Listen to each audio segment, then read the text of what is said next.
Hey guys, welcome back for a 10-minute pep talk. And what I want to visit about today is actually something that's been really cool, going on for a couple weeks for me, and I would say in my house with my daughter, Kate.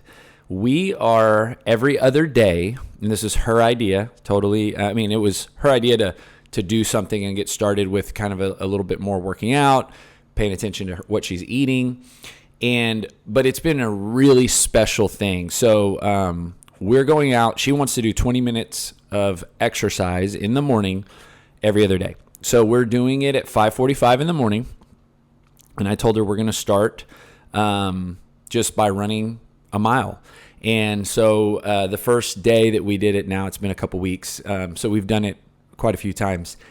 We went out and, I wasn't sure. I probably knew we were going to need to walk a little bit, but I wasn't sure how long we would go. We ended up doing 2 minutes of running and then 1 minute of walking. And we got through the mile. I think it was like almost 14 minutes, 13:56 or something like that. And then we'd stretch. So between the run, walk, and stretching, it's about a 20-minute workout. And what's been really awesome is we've been tracking the progress, right? So we're down to I think the fastest time she did was on Friday, so a few days ago. And she did it in 12:16. We had made an adjustment after multiple times of doing 2 minutes of jogging, 1 minute of walking. We adjusted. We were going to go to 2:30, but I made the adjustment. We went 2 minutes, 15 seconds of jogging and 45 seconds of walking. So kind of stayed on the 3-minute time frame. But here's the observation. So I told her to journal after each one of our workouts, kind of how it feels. But what I've noticed, and she's 10 years old, what I've noticed is in that moment, she feels like it's so hard.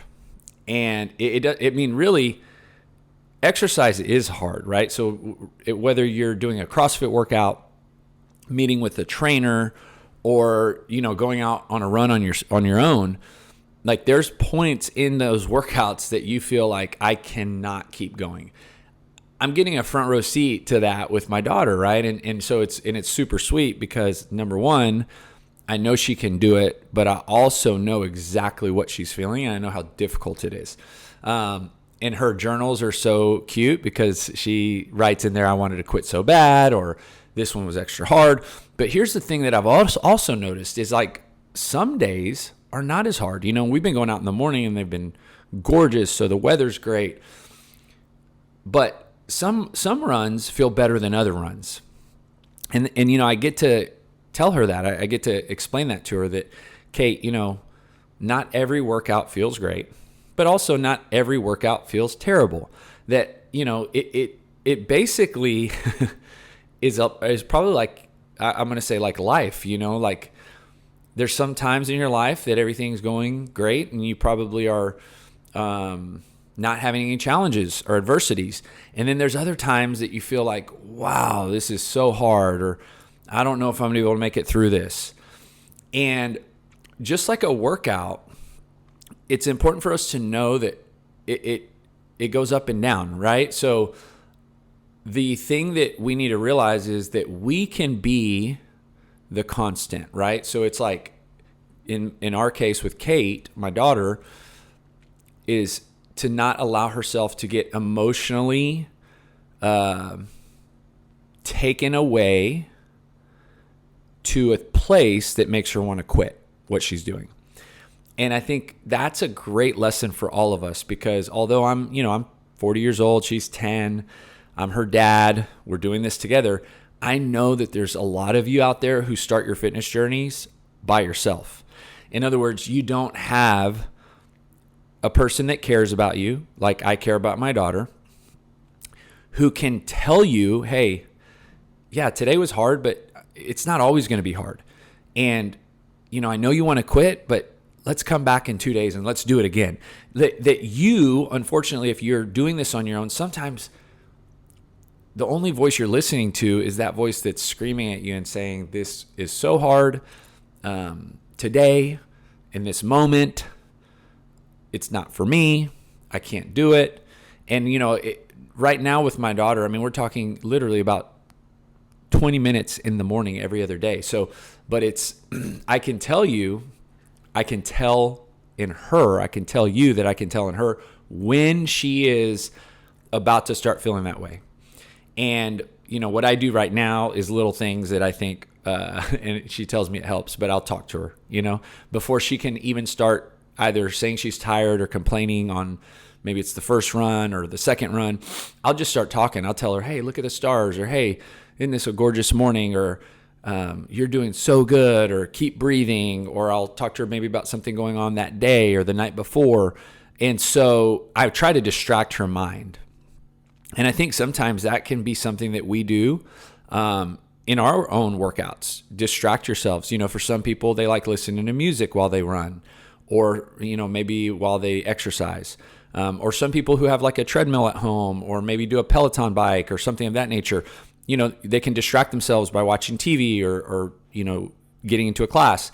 Another way to distract yourself is working out with friends, right? Just like people do up here in our group classes is, that's kind of a distraction, because then you don't just think about, I'm working out right now and this is really hard. So I wanted to share that in hopes to encourage you. First, maybe there's an encouragement that, your son or daughter, your child may want to start doing a little bit of exercise, and you can be kind of a support system for that. And just expressing with you what that looks like for me with my daughter. Another thing is maybe you're kind of the person who's working out and feeling like it's really hard right now. In other words, there's, days that you feel like you want to quit. And maybe there's other days that you feel like, oh, that wasn't terrible. Well, that's totally normal. So I just want to encourage you and tell you that, like, that's a normal thing. Like, some days are going to feel good and some days are not going to feel good. But just like I tell my daughter, like, how we feel shouldn't determine whether we show up or not. Because some days we're not going to feel great. And so, I tell her the most important thing isn't the time that we get, although we are tracking our time. The most important, because one particular time we actually got slower. We had gotten faster every time for like the first 4 times. And then we actually got slower, but it felt better. And I said, Kate, the time's not important. I go, you want to know what the most important part is? And she goes, what, Dad? And I said, doing it. Getting it done is the most important part of that. Checking the box, showing up. And, she's showing up. We haven't missed one, and we're doing it every other day. And even on weekends, we don't do it at 5:45 in the morning. A couple of those, we had to do them in the afternoons. It was a lot warmer.